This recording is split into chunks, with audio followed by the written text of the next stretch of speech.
अस्सलाम वालेकुम। ये वाली वीडियो उन स्टूडेंट्स के लिए रहने वाली है जो अभी एफएससी में हैं या अपनी मैट्रिक कर रहे हैं 9th 10th या 11th 12th किसी भी क्लास में। स्पेसिफिक ये वाली वीडियो उन स्टूडेंट्स के लिए ही है। अगर आप लोग अपना करियर सॉफ्टवेयर इंजीनियरिंग में, सॉफ्टवेयर डेवलपमेंट में या डेटा साइंस या कोई भी इस तरह की मिलती-जुलती फील्ड में बनाना चाह रहे हैं, तो आपने इस वीडियो को एंड तक ज़रूर देखना है। अब जब भी आप अपनी स्कूल कॉलेज में होगे तो वहाँ पर आपको काफ़ी सारे फिलोसोफर्स मिलेंगे। वो ये बोलेंगे कि मार्क्स मैटर नहीं करते, बस स्किल सीख लो और सी प्लस प्लस सीख लो या जावा सीख लो, आपकी लाइफ बन जाएगी। तो मैं आपको यहाँ पर एक चीज़ बताता हूँ कि आपने उन फिलोसोफरों की बात अभी फ़िलहाल के लिए नहीं सुननी। आपने पहले जो फ़ोकस करना है वो अपने मार्क्स के ऊपर करना है, अपने ग्रेड्स के ऊपर करना है। क्योंकि अगर आपके ग्रेड्स अच्छे होंगे ना, तभी आपको अच्छी यूनिवर्सिटी में एडमिशन मिलेगा। अब मैंने कल ही एक वीडियो अपलोड की थी वर्चुअल यूनिवर्सिटी के ऊपर, और वहाँ पर मैंने यही बताया था कि अगर मुझे वापस जाने का मौका मिले दोबारा से अपनी यूनिवर्सिटी स्टार्ट करने का, तो मैं फिज़िकल यूनिवर्सिटी नहीं चूज़ करूँगा, मैं वर्चुअल यूनिवर्सिटी चूज़ करूँगा। और उसके साथ मैंने एक डिस्क्लेमर भी दिया था, अगर मेरे पास यही वाला माइंडसेट हो तो, अदरवाइज़ नहीं। उसकी रीज़न यही थी कि अगर मैं यही वाला माइंडसेट दोबारा लेके जाऊँगा तो मुझे पता है कि मुझे क्या करना है, ठीक है? मुझे अपने पाथ का पता होगा और मुझे यही पता होगा कि मुझे कहाँ से स्टार्ट करना है, क्या करना है और कहाँ एंड करना है इसका। लेकिन मोस्टली स्टूडेंट्स को इन चीज़ों के बारे में नहीं पता होता, तो उनको एक एनवायरनमेंट चाहिए होता है, ठीक है? अब नॉर्मली हम स्टूडेंट्स की बात करें तो उनको यूनिवर्सिटी में वो एक एनवायरनमेंट मिलता है जहाँ पर वो सीख सकते हैं। ऑल्दो यूनिवर्सिटी आपको कुछ भी नहीं सिखाती, लेकिन एटलीस्ट वो एक एनवायरनमेंट मिल जाता है जहाँ पर आप बाकी लोगों को भी देखते हो कि वो क्या कर रहे हैं, उनसे भी थोड़ा बहुत कुछ सीख ही लेते हो और आप खुद भी इम्प्लीमेंट करने की कोशिश कर रहे होते हो। अब अगर आपको किसी नॉर्मल यूनिवर्सिटी में एडमिशन मिलता है ना, तो वहाँ पर आपको ये वाला एनवायरनमेंट नहीं मिलेगा। लेट्स से अगर आपको फास्ट, नेस्ट या कॉमसेट्स या लम्स में एडमिशन मिल जाता है, तो वहाँ पर जो आपके बाकी क्लास फेलोज़ होंगे, वो भी कुछ ना कुछ काम कर रहे होंगे। वो भी कोई नई थिंकिंग कर रहे होंगे, कुछ न्यू टेक्नोलॉजीज़ पे काम कर रहे होंगे। तो अल्टीमेटली आपका भी उनके साथ बैठकर दिल करेगा कि आप भी कुछ सीखो। और ये मैंने जितनी भी यूनिवर्सिटीज़ के नाम लिए हैं, अगर आप इनका प्रीवियस ईयर का मेरिट लिस्ट उठा के देखो, तो आप खुद देख लेना, इनकी जो मेरिट है, वो 85+% पे ही क्लोज़ होती है।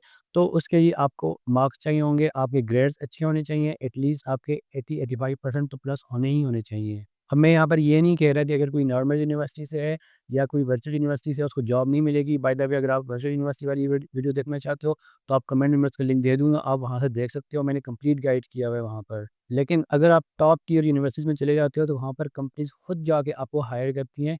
हाँ, ये है कि वो वैसे ही नहीं हायर कर लेती, उसके लिए भी आपके पास स्किल्स होनी चाहिए, लेकिन वो खुद आपके पास जाती हैं, खुद इनवाइट करती हैं आपको और वो आपका इंटरव्यू खुद प्रोसेस करती हैं। आपको एटलीस्ट ये टेंशन नहीं रहती कि यार मेरी रिज़्यूमे शॉर्टलिस्ट हो पाएगी या नहीं हो पाएगी। अब ये तो आ गया आपके पास फर्स्ट स्टेप कि आपने अपने मार्क्स के ऊपर फुल फोकस करना है, आपने अच्छे से अच्छे ग्रेड्स लेकर आने हैं। अब जो सेकंड स्टेप होगा कि अगर आप सॉफ्टवेयर डेवलपमेंट अभी से स्टार्ट करना चाहते हो, तो मैं यहाँ पर आपको यही गाइड करूँगा कि अभी आपने डेटा स्ट्रक्चर्स, एल्गोरिदम्स और ऑब्जेक्ट ओरिएंटेड प्रोग्रामिंग के पीछे बिल्कुल भी नहीं जाना। वरना अगर आप मेरी यूनिवर्सिटीज़ वाली वीडियोज़ उठा के देखो, तो वहाँ पर मैं पहले यही कह रहा हूँ कि अभी आपने डेवलपमेंट वाली साइड में नहीं जाना, पहले आपने डीएसए और ऊप सीख लेना है। लेकिन यहाँ पर एफएससी वाले बच्चों को मैं यही गाइड करूँगा कि आपने अभी डीएसए और ऊप नहीं सीखना। उसकी रीज़न ये है कि अगर आप वो सीख लोगे ना, तो आप बोर हो जाओगे और आपको लगेगा कि प्रोग्रामिंग बहुत ज़्यादा मुश्किल है और ये मेरे बस का नहीं है, मैं इसको छोड़ देता हूँ। आपने क्या करना है, सिंपल डेवलपमेंट सीखनी है और डेवलपमेंट में भी स्पेशली आपने मशीन लर्निंग और डेटा साइंस की तरफ फिलहाल नहीं जाना। आप या तो वेब डेवलपमेंट सीख सकते हो या मोबाइल एप्लीकेशन डेवलपमेंट सीख सकते हो, या अगर आप पाइथन सीखना चाहते हो तो पाइथन आप सीख के उसमें हल्के-फुल्के प्रोजेक्ट्स कंप्लीट कर दो। बाय द वे, मेरी रिकमेंडेशन यही होगी कि आप एचटीएमएल सीएसएस से स्टार्ट करो। उसमें ये होगा कि आप डिज़ाइनर ना होगे तो आपका दिल लगेगा कि यार चलो ठीक है, कुछ तो दिख रहा है। मतलब आप जब डिज़ाइनर ना होगे, सीएसएस में थोड़ी बहुत जावास्क्रिप्ट उसमें इम्प्लीमेंट करोगे, तो आपको भी खुशी होगी कि आप वहाँ पर कुछ बना रहे हो, मतलब आप कुछ कोड लिख रहे हो तो आपके सामने कुछ नज़र भी आ रहा है।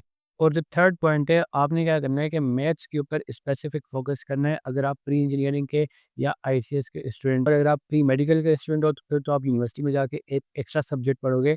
अगर आप सॉफ्टवेयर इंजीनियरिंग में एडमिशन ले लेते हो और आपका बैकग्राउंड प्री मेडिकल का है, तो वहाँ पर आपको एक एक्स्ट्रा सब्जेक्ट पढ़ना पड़ेगा मैथ्स का। मैं अभी स्पेसिफिकली प्री इंजीनियरिंग का और आईसीएस के स्टूडेंट्स को टारगेट कर रहा हूँ कि आप लोगों ने मैथ्स को बहुत ही अच्छे से पढ़ना है। एफएससी में जब मैं था तो मुझे भी ऐसा लगता था कि मैथ्स की आगे कहीं भी नीड नहीं है और ये दुनिया का फ़ज़ूल तरीन सब्जेक्ट है। जब यूनिवर्सिटी में आया तो तब एहसास हुआ कि यार ये दुनिया का फ़ज़ूल तरीन सब्जेक्ट नहीं, बल्कि दुनिया का सबसे बेहतरीन सब्जेक्ट था। और इसकी इतनी प्रैक्टिकल एग्ज़ाम्पल्स हैं, इतनी प्रैक्टिकल एग्ज़ाम्पल्स हैं, data science, machine learning, artificial intelligence, हर जगह पे ये मैथ्स यूज़ हो रही होती है। और अगर आपका मैथ्स स्ट्रॉन्ग नहीं है तो आप डेटा साइंस, एमएल और एआई में अपना करियर बना ही नहीं सकते। तो आपने एफएससी से ही ट्राई करना है कि आपने डेरिवेटिव्स, इंटीग्रेशंस और इसके अलावा matrix, eigen values, eigen vectors, इस तरह के बहुत सारे टॉपिक्स हैं जो आपने वहीं से ही पक्के करके आना है, क्योंकि यूनिवर्सिटी में भी आपको वही एडवांस लेवल पे पढ़ाया जाएगा।